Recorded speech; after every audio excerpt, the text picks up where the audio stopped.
مصر يا أرض النعم يا مهد. الأستاذة سوزان لما قالت المرأة هي الصناعة تصنع الأجيال تصنع المستقبل. طب أستاذة سوزان، عايزين نعرف أستاذة سوزان وضعها إيه في المجتمع المحلاوي؟ طب عملت إيه؟ يعني نشاطاتها، نعرف أستاذة سوزان كنشاط اجتماعي ودلوقتي بقى نشاط سياسي. عايزين نعرف أستاذة سوزان جوه المجتمع أو جوه الأحياء الفقيرة أو جوه البيئة اللي هي عايشة فيها المحيطة بيها، إيه عايزين نوصل للمجتمع او المجتمع المحلاوي ان استاذ سوزان عملت كذا وكذا وكذا، وعشان كده احنا بنقول قائمة حزب العدل اللي هي فيها استاذ سوزان مثلا نقدر ننتخب القايمة دي عشان استاذ سوزان فيه. وان شاء الله انا طبعا انا شغلي كله شغلي انت عارف، انا شغلي كله ان شاء الله شامل الجمعيات الاهليه. بشتغل على الجمعيات اللي هي جمعيات المعاقين، جمعيات الايتام. شغلي كله في العشوائيات، لان العشوائيات بالنسبه لي بتشمل كل المشاكل: الصرف الصحي، الميه، البيئه ذات نفسها،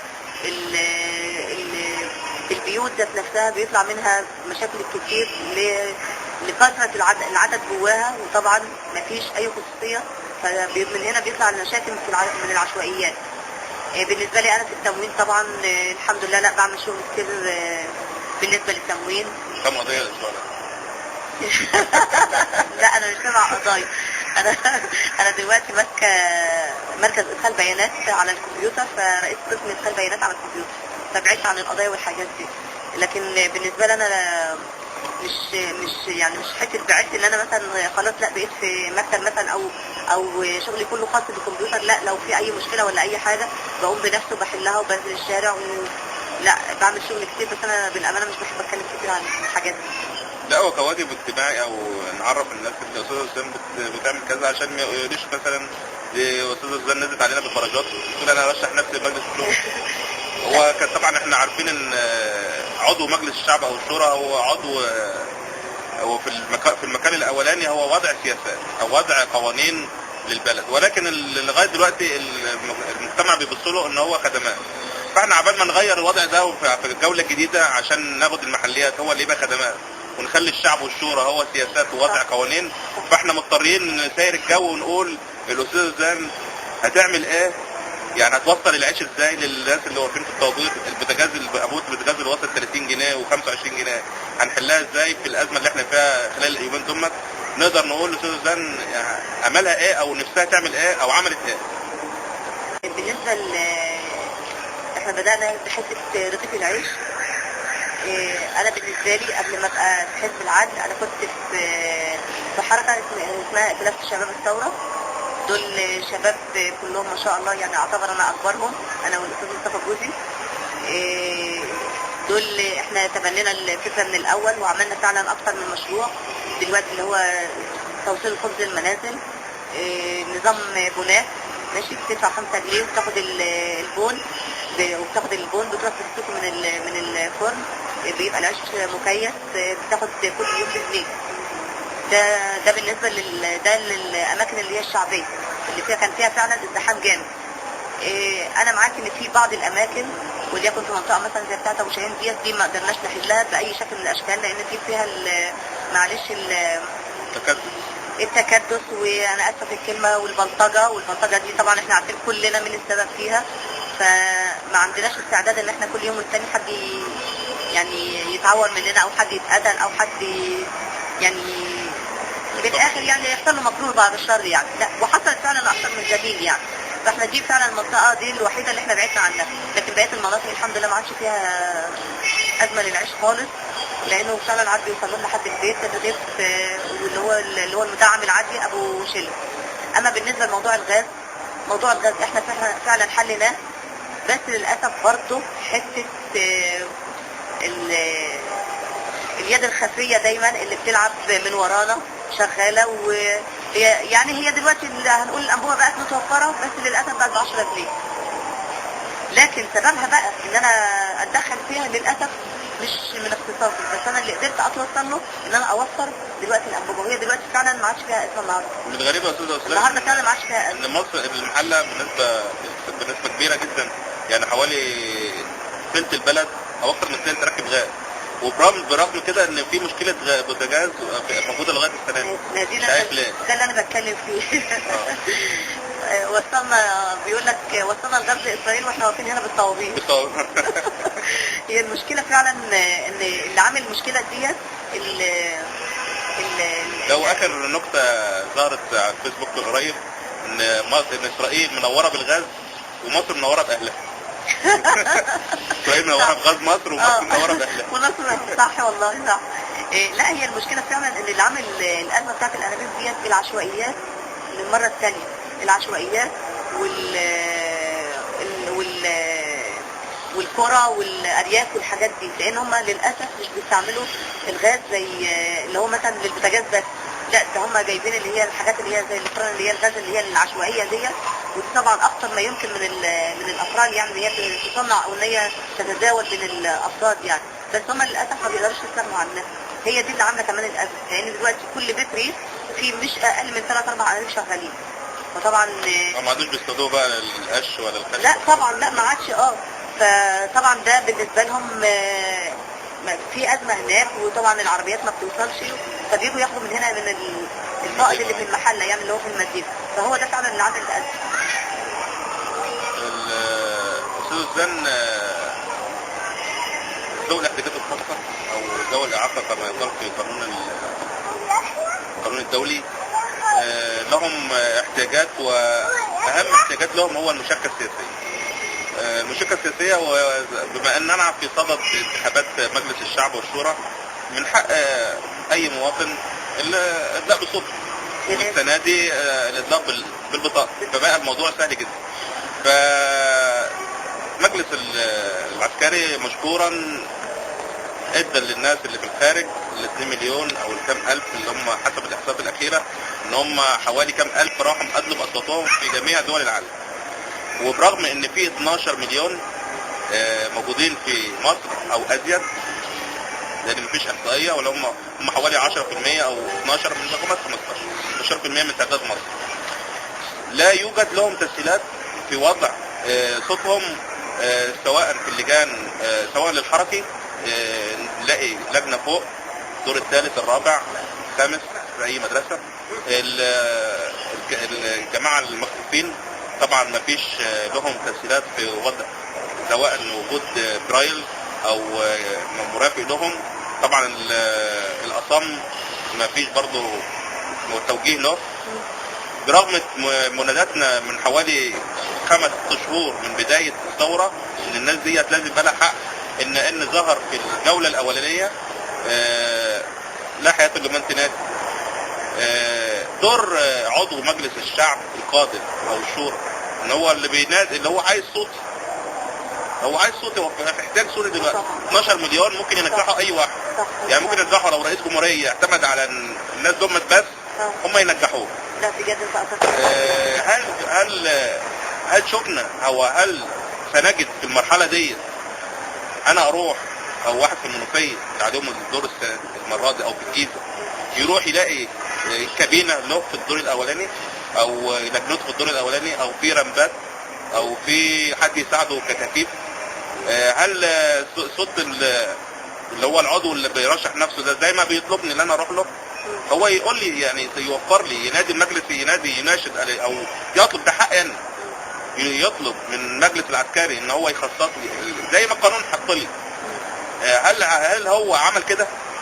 وهل هنلاقي حد في المحل في الجوله المرحله الثالثه هيعمل كده؟ يقول للناس طبعا هتبقى مبادره بيك، ما حصلش قبل كده ان في واحد من مجلس الشورى او واحد مجلس الشعب بيقول لهم انا عايز لجان للناس ديت مخصوص. هل ممكن استاذ وسام هتعمل الحركه ديت ولا ايه الموضوع بالظبط؟ ده اكيد طبعا. بجد انت ما شاء الله عليك يا ابو، والله بجد انت فعلا اثرت نقطه مهمه جدا جدا، فعلا كانت غافله عننا كلنا بجد. ودي احنا ازاي فعلا ما فكرناش بيها قبل كده. لا خلاص ان شاء الله من بكره باذن الله هنمشي على الموضوع ده وهنشتغل عليه ان شاء الله. اكيد. وبعدين معلش مش يعني بغض النظر عن ان هم ذوي الاحتياجات الخاصه فهم مننا. انا قلت لحضرتك قبل كده ان هم ده دول يعني احنا مع بعض، احنا من أسرة بعض، واحدة. احنا من مفيش بعض، فرق. مفيش حاجه اسمها ذوي الاحتياجات الخاصه مثلا يفصل عن مثلا حد تاني. انا ما اقدرش استغنى عنه اصلا، وبالدليل على كده ان انا مثلا انا محتاجه لكم اهو، او مثلا احنا محتاجين لبعضينا، ما ينفعش حد يعني.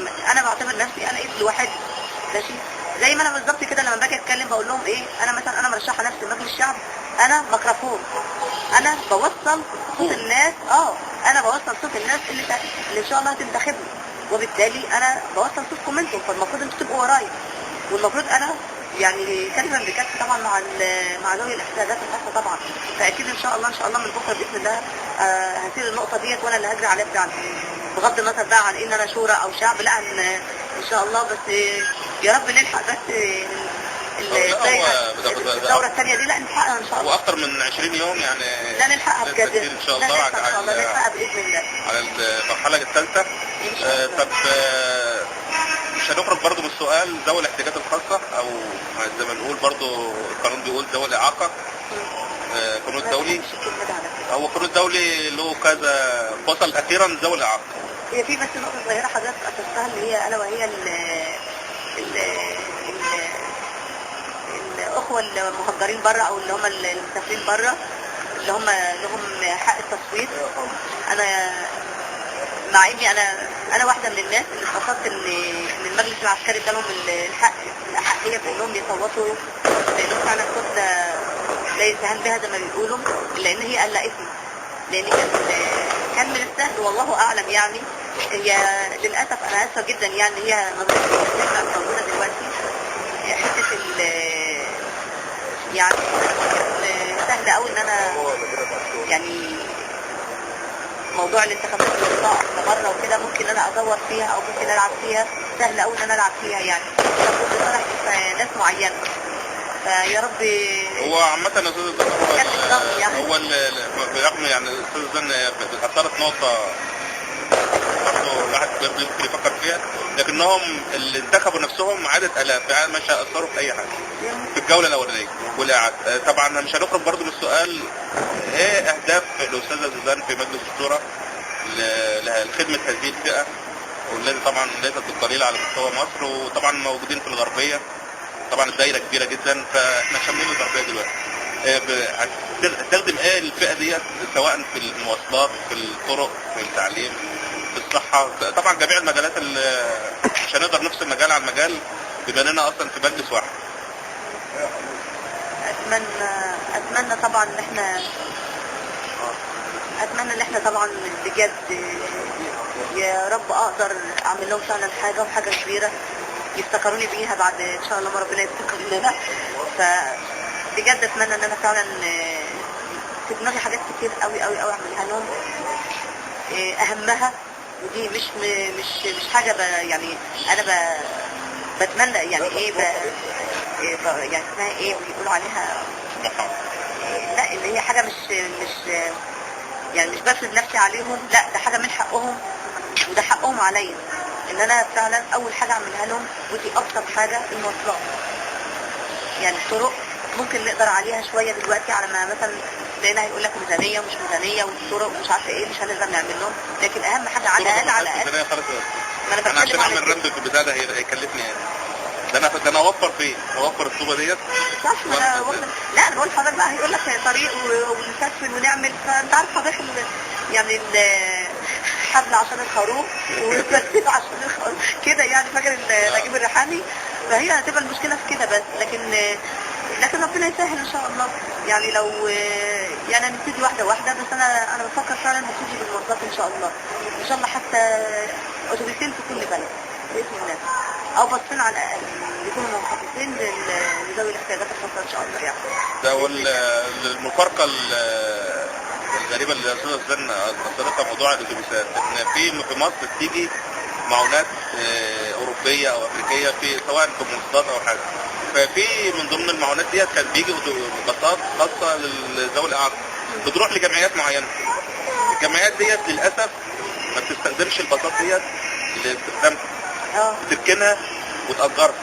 ففي صديقه ليا في مدينه مش بلا داعي لذكر اسمها، فبتقول لي كان في رحله في بلد واحنا عرفنا ان في باص عند الجمعيه دي، فطلبنا نأجره. يعني عندنا عدد كراسي كتير، يعني نأجره. تصور الجمعيه قالت لها كام عشان تأجره من بلد لبلد؟ 3000 جنيه. وهو يعني من حقهم اصلا، وهو اصلا بتاعهم. يعني هي قالت هنأجره مثلا ب 300 جنيه زي اي باص، 300 جنيه كتير. لكن دي عايزه 3000 جنيه، والاتوبيس باظ من ركنه ملوش استخدام وهم مش عايزين يستخدموه. فدي المفارقات. وبرضه وصلني معلومه ان مصر بيجي لها معونات كل عام، معونات ماليه ومعونات ماديه في السيارات والاتوبيسات. واين هذه المعونات؟ تذهب لمين؟ لصالح مين؟ فده دور مجلس الشورى ومجلس هرجع الشعب. للنقطة الأولانية خالص اللي قلتها لحضرتك. أنا ما ينفعش أعمل حاجة لوحدي، أنا لازم إيدينا في إيدين بعض نعمل نصلح البلد دي. يعني معلش، مش أنا مجلس شعب، أنا مجلس شورى، أنا محليات، ماشي، لكن مش لوحدي. خليك معايا. مفيش ايد لا، خليك معايا، إيدي في إيدك للمعلومة. هنصلح. حضرتك أنت أثرت حاجة، ماشي، وعارف القنوات اللي احنا هنمشي فيها. من بكره نمشي في السكه ديت ونشوف الموضوع ده. مش شرط ان انا اكون عضو مجلس شورى عشان اطالب للناس بحقها، او ان انا مثلا يعني افرض ان انا ما اديتليش، يعني افرض ان انا مثلا ربنا ما وفقنيش، يبقى هسكت؟ مش هطالب بحقوق الناس، مش هدور على حق الناس، لا طبعا، لا هطالب بحق الناس. واللي هعمله وانا عضو مجلس شورى ان شاء الله هعمله وانا مش عضو مجلس شورى، مش هتفرق بالنسبه لي. الموضوع كله ما هو الا مسمى هيسهل لي القرارات اللي همشي فيها. لكن انا كده كده هساعد استاذ يوسف وهساعد كل اي حد محتاج داخل مصر او خارجها. على فكره مش شرط ان انا يكون او داخل المحله او في مصر او خارج مصر، لا انا معاه طالما هو محتاجني، لا انا معاه. مش اللي هو المنصب او المكان او الكرسي هو اللي هيخليني اعمل الحاجه دي. فبتكلم بجد من النهارده تعالى نفكر ونشوف نعمل ايه ونشتغل في الموضوع ان شاء الله.